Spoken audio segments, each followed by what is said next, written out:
Hindi na ako nagtataka kung bakit trending na trending itong Collagen Night Wrapping Mask. Alam niyo kung bakit?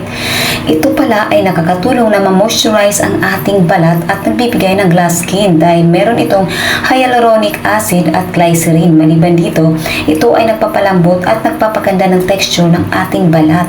Anti-aging na rin ito dahil meron itong hydrolyzed collagen na nagpapalakas ng skin elasticity at nagpapalambot ng fine lines at nagpapalakas na rin ng skin barrier. At para sa mga gustong magkaroon ng firmer, hydrated at youthful na balat, maaaring gamitin ito araw-araw sa mga dry skin. 2 to 3 times a week naman para sa mga oily skin.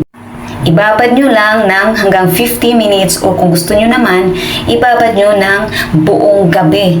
O diba, mas maganda ang resulta. So ano pang hinihintay nyo mga langga? I-click nyo ng yellow basket.